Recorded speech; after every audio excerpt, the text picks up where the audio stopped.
kids. This is your last module of stuff, and this is only, it's not even a module, it's a section, because it's only if you really want to know what's going on in case you ever take this in college or something like that.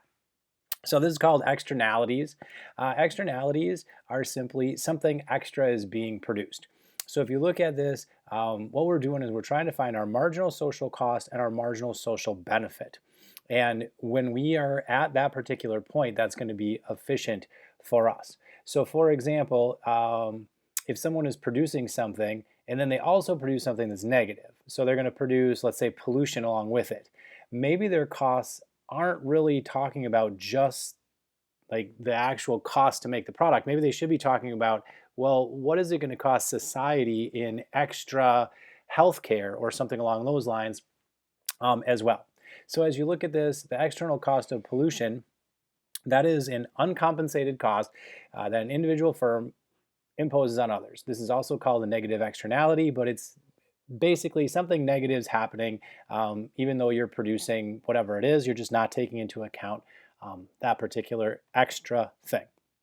So in this case, what we're always trying to do is go where our marginal social costs and our marginal social benefit equal each other, and we're trying to not talk about the like private portion of this.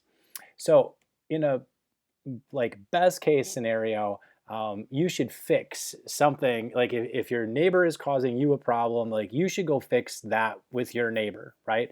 As long as you can define these property rights, you should be able to come up with some sort of a solution between the two of you. This private solution internalizes the externality, and then everybody is usually happy, if you will. The problem is if you can't work it out, then you have to do something like go get a lawyer or something along those lines, and it becomes very expensive. If it's more than just you and somebody else, then you have to go get a lawyer or you have to go do something beyond just the two of you working it out, or just because two of you working it out is okay, multiple people working it out becomes way too difficult to try to figure out. So you don't usually do that. But if it's just you and somebody else, the best alternative is to do some sort of private solution. As you look at pollution is always the example that they give you. They've done different things like environmental standards, emission taxes, tradable permits. These are all things that they have tried to do. You know, a lot of times, like an externality is deemed a market failure because there's going to be a deadweight loss associated with it. And when you look at like pollution, it's a necessary evil, if you will. Like we need the lights on, we need the cars to go, we need all that stuff. But at the same time, are people just going to regulate themselves? Doubtful. So a lot of times in this case, you need something else, government typically, to come in and say, hey, this isn't so good, let's fix it.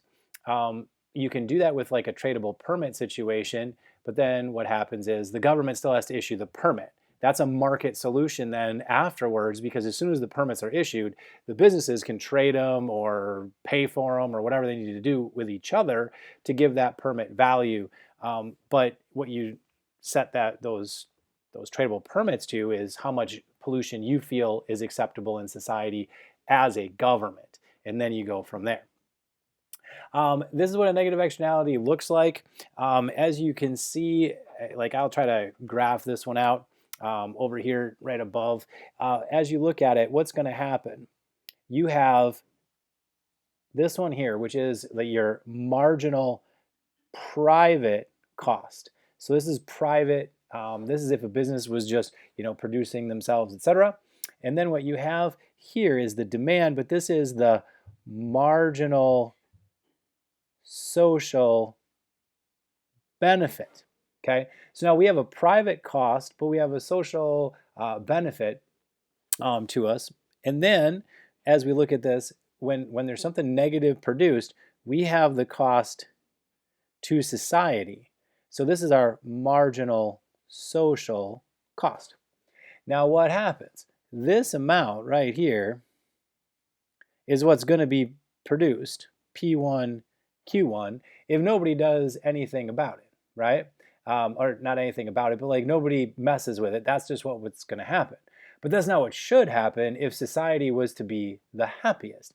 If society is the happiest, we would go back here and we would charge a price that where society is happy, and we would produce a quantity where society is happy. But we're not going to produce that right now because the businesses aren't going to do that out of the goodness of their own heart. They're going to make this thing go because this is what they want to produce, right? So our quantity here is going to be overproduced. Our price here is going to be probably too low. Well, what can happen? You could put like from a government point of view, you could put a tax on this situation.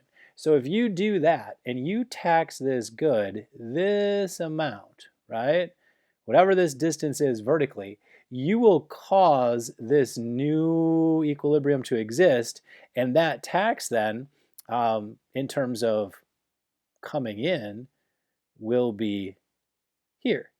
So this will be a tax generated, right? Because at this current point, you're making society angry by overproducing this amount. So there's that tax, and then that tax is going to you could do whatever you want with that tax, but maybe if it's pollution, you could clean up whatever it was that was being polluted with the tax, and society is happy.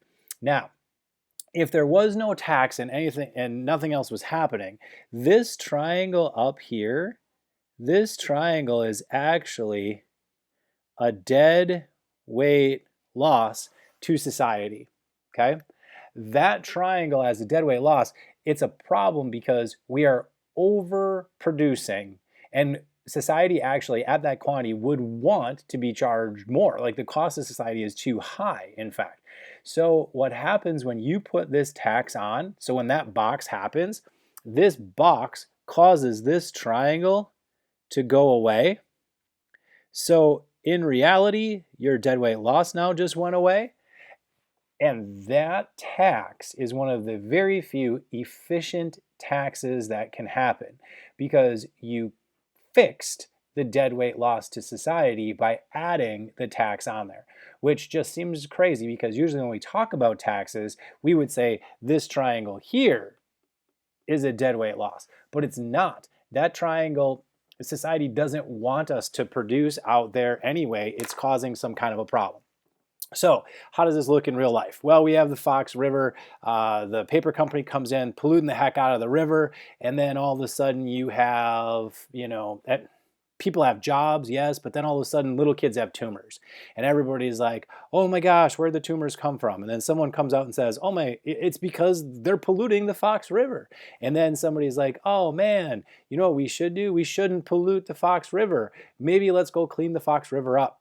Well, how do you clean it up? You could put a tax on the business to say, hey, you have to, charge more and pay this extra fee so that you can clean up the river. Most of the time, what's going to happen though is that responsibility is going to be falling on the person who's having the problem. So if you're a person who's downstream and your kid's sick or whatever, that's some of this cost to society, is those higher bills to cover the sick kids, etc. But what's going to happen is your taxes will probably go up to help clean up the river.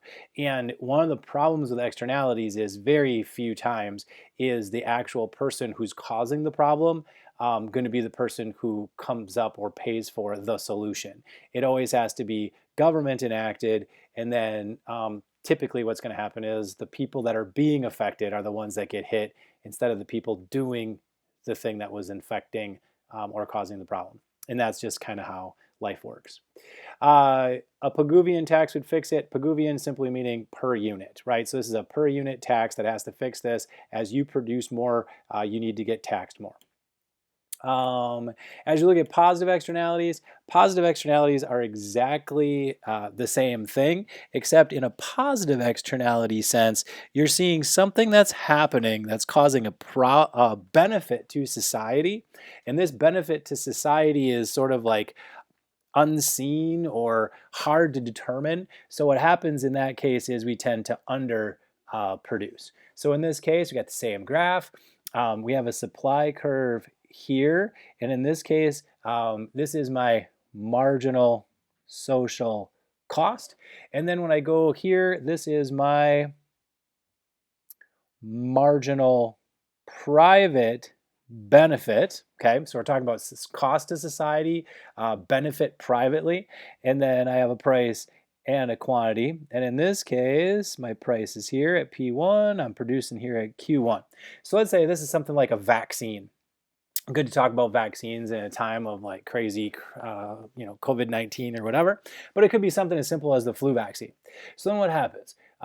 People want the flu vaccine. It would benefit society, so they want more of it. The problem is, as they want more of this thing, so here's my marginal social benefit, we do know that thing that's being produced is going to be a benefit to all of society. Workers won't go out and be sick from work. It'll be more productive, etc. So people want more of this thing. Well, the problem is they want more of it, but up here where the price would be, yeah, they don't want to pay that price. Whoops, I should move this over a little bit. They don't want to pay that price up there, right? And here is my, at least at this quantity. So here's my new quantity that people want, Q2, and my price is here at P2. People don't want to pay that either. So because they don't want to pay these prices over here when its demand is high, what we typically do for things that provide a social benefit to us is the government comes in and says, you know what, it's a benefit to everybody to have a vaccine. It's a benefit to everybody to not get sick from the flu.